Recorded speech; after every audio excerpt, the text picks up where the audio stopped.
तो खरा कोण? संत. ओ ज्याची बुद्धी उत्तुंग आहे तो खरा. हे चिटिंग आहे. अहो ज्याची बुद्धी उत्तुंग आहे तो खरा संत. आणि ज्याचा त्यागसांग आहे तो खरा संत. बरोबर. तर आपला दुराग्रह टाकून अनाग्रही होण्याची जो शिकवण देतो तो खरा संत. तर मंडळी, अवघ्या मानवी विचारांमध्ये परिमळ भरण्याचं सामर्थ्य ज्याच्यात असतं तो खरा संत. म्हणून म्हणतो असावा संत संग सर्व काळ आणि व्हावा हरिनामाचा कल्लोळ. बघूया मित्रांनो, संतांची थोरवी. ज्या मुलांना मराठीचा एम सुद्धा लिहिता येत नाही अशा मुलांनी ही गोष्ट कंठस्थ करून आपल्या समोर मांडायचं ते धाडस करताय. तर त्यांच्या धाडसासाठी एकदा जोरदार टाळ्या.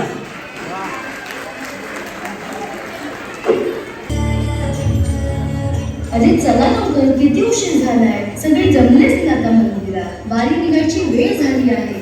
आई वारी म्हणजे काय ग? अगं बा, महाराष्ट्रातील वेगळ्या गावातकरी पालखी घेऊन पायी निघतात आणि पंढरपुरात विठ्ठलाच्या पाशी जाऊन थांबतात. ह्यालाच वारी म्हणतात. चल आता आवर तुझे खेळ, मंदिरात जायचंय ना.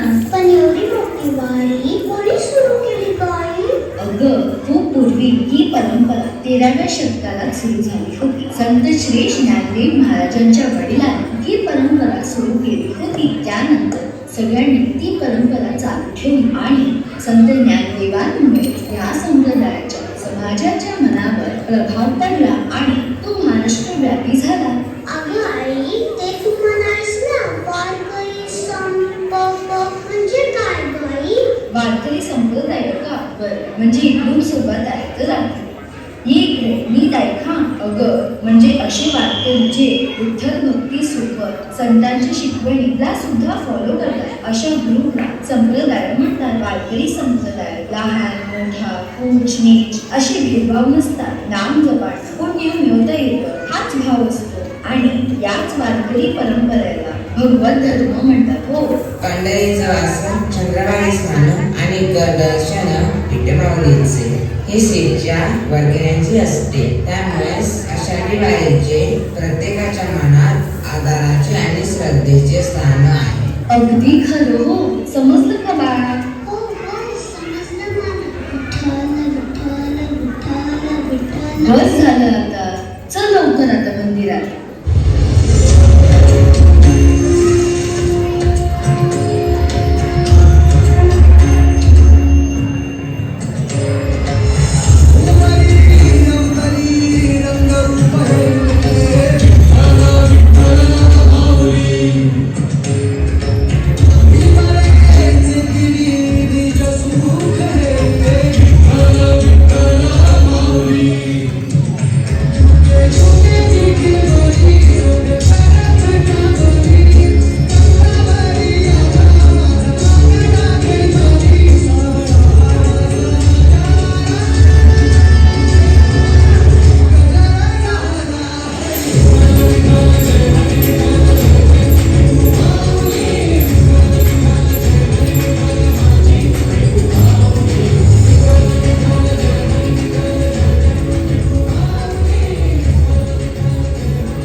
मावशी माझे काम कराल का?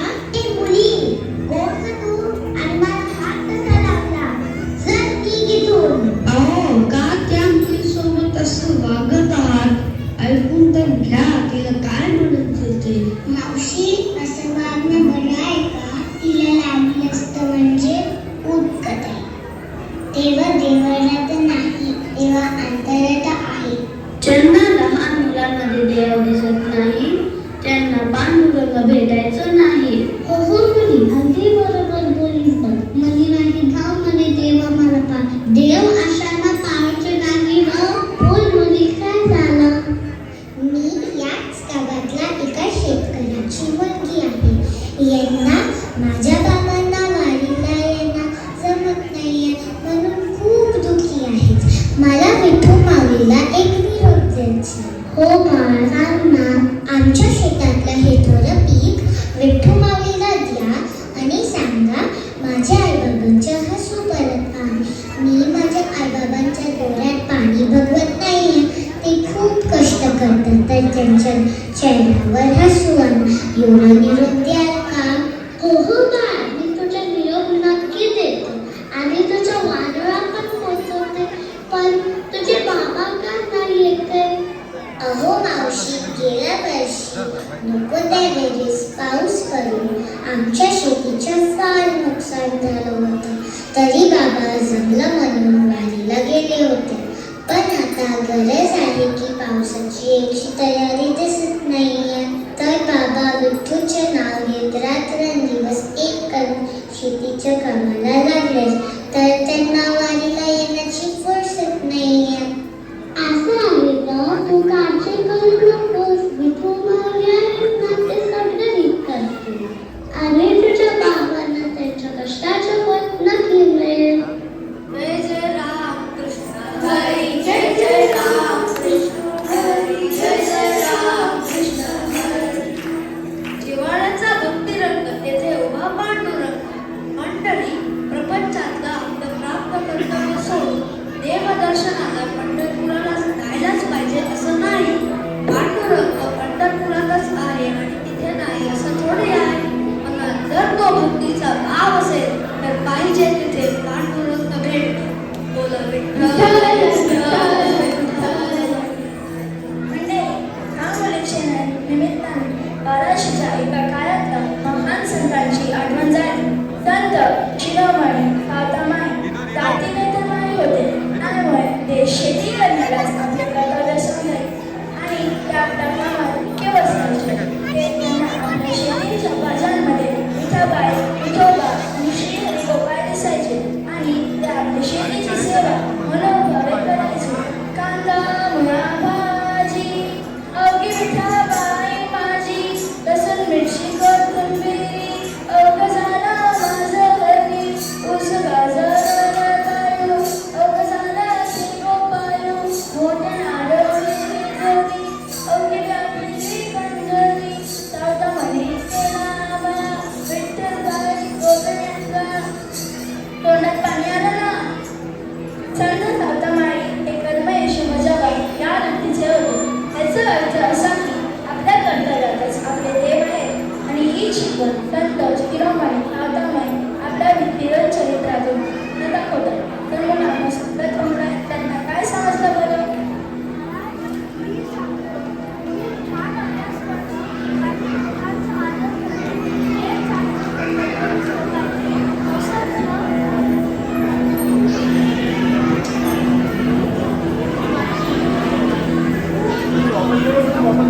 महाराज, मी सांगतो, खूप छान अभ्यास करणं आणि मोठ्यांचा आदर करणं हेच आमचं कर्तव्य असले पाहिजे. असंच ना? अगदी बरोबर बोललास ना. संत सावतामाई यांनी अशी अनेक गाथा लिहून ठेवली व नंतर 1295 साली समाधी घेतली. संत नामदेव त्यांचे आठवण काढत म्हणतात, धन्य ते अरण रत्नाची खाण, जन्मला निधान सावता तो. सावता सागर प्रेमाचा आगर, घेतला अवतार माया घरी. जय जय राम कृष्ण हरी, जय जय राम कृष्ण हरी, जय जय राम कृष्ण हरी. मंडळी, मीरा ठेवीत ऐरणी, वाचे मारिता जोगणी. तोची मूल पावे खरा, करणीचा मोय तुरा. मोहना तोची अंगे, सूत्र सळे ज्यांचे संगे. तुका म्हणे तोची संत, तोसे जगाचे आभार. मंडळी, संत तुकारामांचा हा मोडभंग आपल्याला संतांची ओळख करून देतो. बघा हा तैते, आपल्याकडे हिरा खरा आहे की खोटा ही ओळखण्याची परीक्षा आहे. हिऱ्यावर जोरदार धनाने वार केला तरी ज्याचा चुरा होत नाही तोच खरा हिरा समजला जातो. त्याला एवढा जोरात भार बसूनही तो त्याचा मूळ धर्म सोडत नाही. हीच त्याची खरी ओळख असते. तसंच असे व्यक्ती ते धर्माची, कर्माची आणि सत्याची साथ कधीही कितीही त्रास झाला तरी सोडत नाही. असे गुण ज्यांच्या अंगी असतात तेच खरे संत जे जगाने त्यांना दिलेला त्रास विसरून सगळ्या जगाचा त्रास सहन करत त्यांच्याच भल्याचा विचार करतात असे ते संत महात्मा. जय जय राम कृष्ण हरी, जय जय राम कृष्ण हरी, जय जय राम कृष्ण हरी. रामकृष्ण हरी माऊली. आज एक खूप महत्त्वाचा मुद्दा मांडावासा वाटतोय. आपली मातृभूमी गोवा कृषी प्रधान देश आहे हे आम्ही तुमच्याकडूनच ऐकलंय. तुम्ही आम्हाला तुमच्या लहानपणीच्या भारतातील आठवणी नेहमीच सांगतात.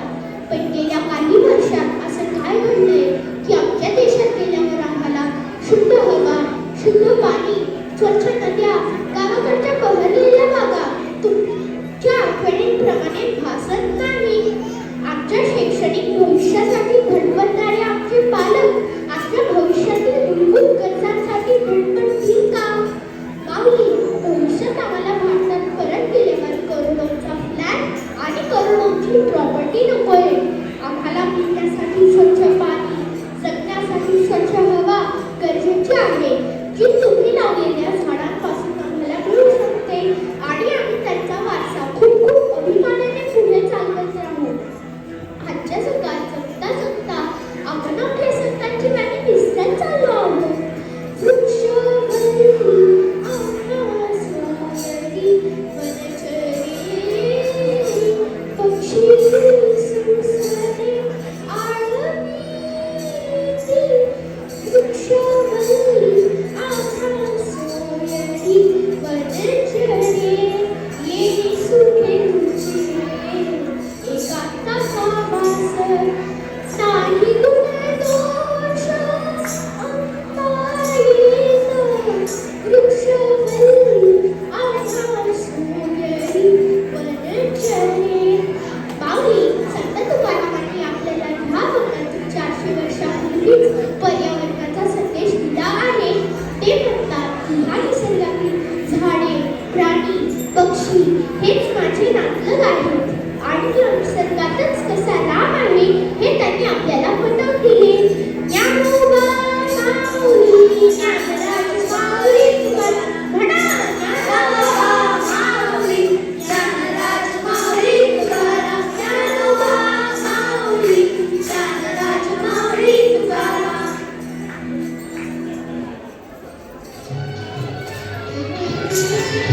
पकड पकड.